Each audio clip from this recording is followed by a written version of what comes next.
Periodismo objetivo, responsable y equitativo.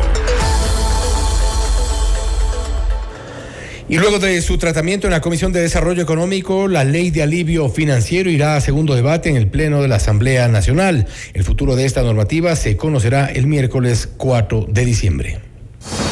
Esta es la entrevista de Fausto Yepes. Hoy con...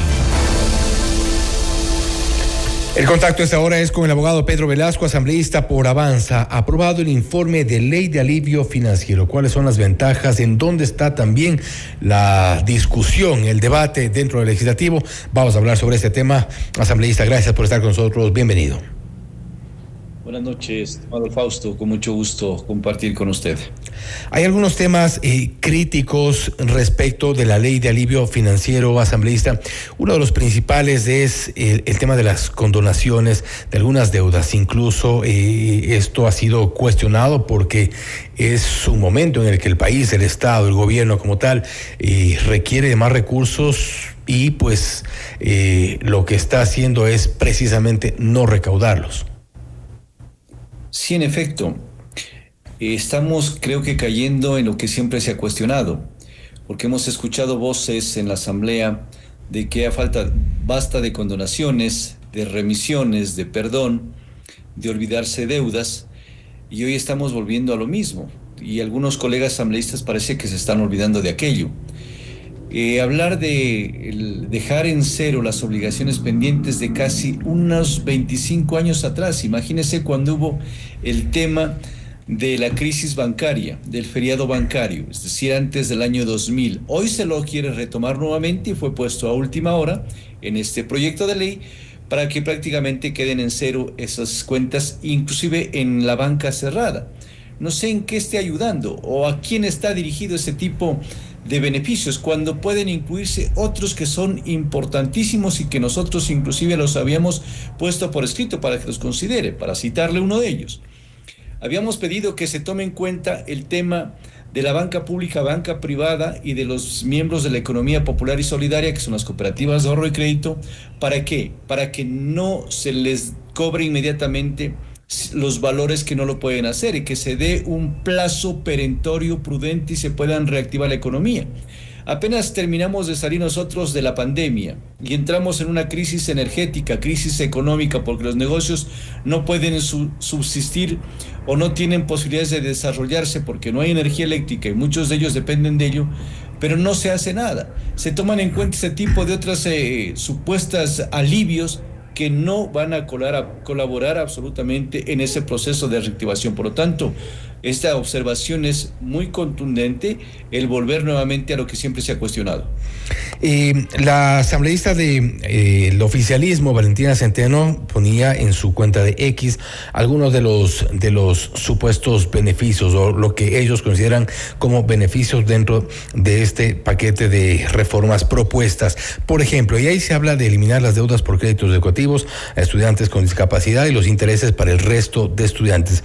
Se ha establecido antes de estas propuestas montos de supuesto beneficio, lo que implicaría también una falta de recolección, de cobro, de obligaciones por parte del Estado. Hay algunas cosas que merecen la pena que consten en el informe y que merecen ese alivio. Por ejemplo, el tema de condonarle las deudas a los estudiantes que tienen discapacidades, que tienen enfermedades terminales o enfermedades raras, que me parece algo hasta humanitario. Eso sí estamos de acuerdo.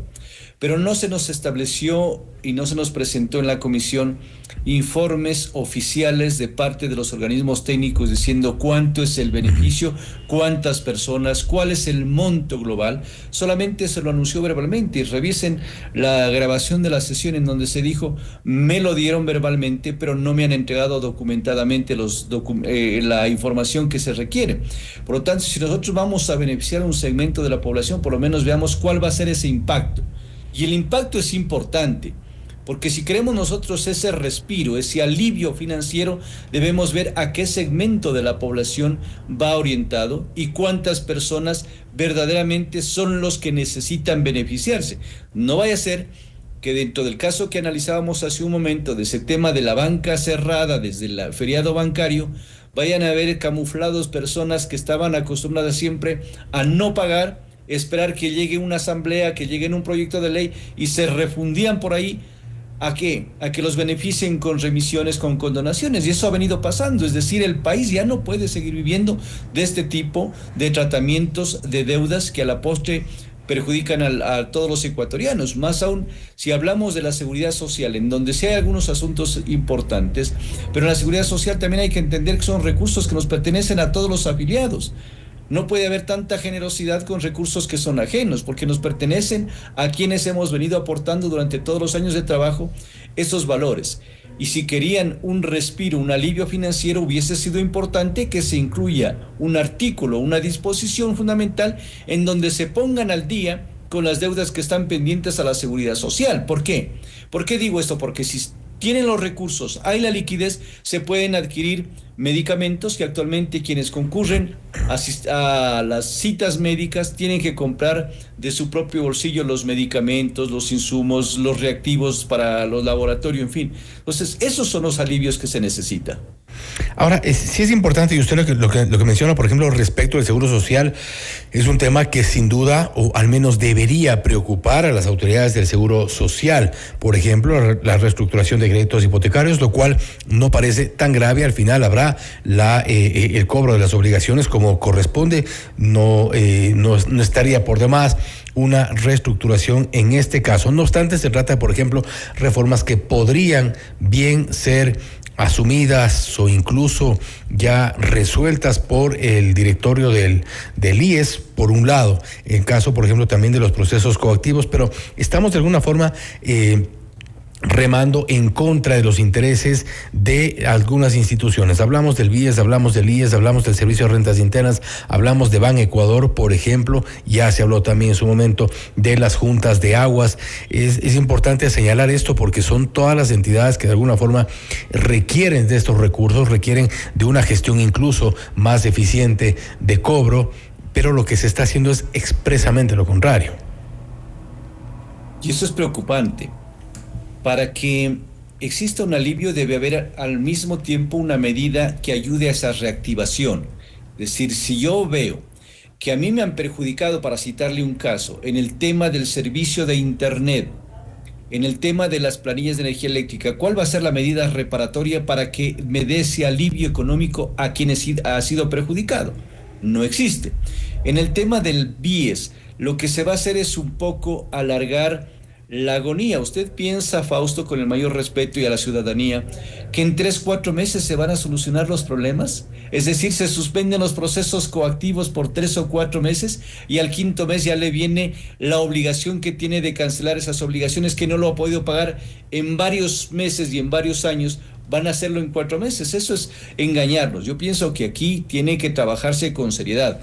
Habíamos pedido que precisamente se incluya esto que le mencionaba de la banca privada y pública. ¿Y qué es lo que se pone una disposición en el artículo 6? Dice, la banca privada, la banca pública y la economía popular y solidaria podrá, es decir, no es mandatorio, no es obligatorio. ¿Qué sacamos con el término de podrá? Cuando deberían haber incluido deberá establecer mecanismos de refinanciamiento o de reestructuración, como puede pasar con el tema que estamos hablando del BIES. Porque hoy ya nos han llegado inclusive varias solicitudes de personas que hicieron ya un refinanciamiento, una reestructuración de deudas, que no las pudieron honrar porque las condiciones no les permiten. Y hoy necesitan que se les dé nuevamente otra reestructuración. Y eso sí lo pueden hacer al interno del directorio del Instituto Ecuatoriano de Seguridad Social. No necesitan para ello una ley. O sea, que pretender decir que con esta ley les van a solucionar los problemas, yo lo veo bastante complejo. Y es importante, insisto, también dentro de esta propuesta, está el gobierno, y en este caso el oficialismo, está de alguna forma siendo muy generoso con esta propuesta, pero solo respecto de los recursos que son de todos los ecuatorianos y no tanto respecto de ciertas obligaciones que podría establecerse, lo que usted menciona, en el caso de la banca, por ejemplo, en el caso de las operadoras de telefonía celular, cuyas quejas están por decenas, si no cientos, todos los días a propósito del mal servicio que dan. Si se quiere llegar a impactar con una ley de alivio financiero se deben tomar cosas bastante importantes y macro. Para citarle otra más, ¿por qué no se pensó en que los valores que actualmente se están adeudando de los incentivos jubilares a los maestros se les cancele? Maestros que ya se jubilaron hace 6, 7 años no pueden cobrar todavía sus valores. Y algunos de ellos ya no están, ya partieron porque estaban enfermos con grave situación en su salud.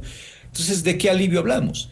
Si es que nosotros queremos que esto produzca y surta efectos, vayámonos también a pensar en el resto de los ecuatorianos, no solamente aquellos que tienen una relación de dependencia, los afiliados, los que dejaron lastimosamente su trabajo temporalmente para que cobren inmediatamente un derecho que ya está en la Ley de Seguridad Social, el seguro de desempleo. Es que eso no es nuevo, eso ya está en la ley. Lo que hacen es agilitarles un tiempito para que en 30 días cobren el seguro de desempleo, y con eso se está reconociendo que la situación laboral es grave en el país, hay mucho desempleo.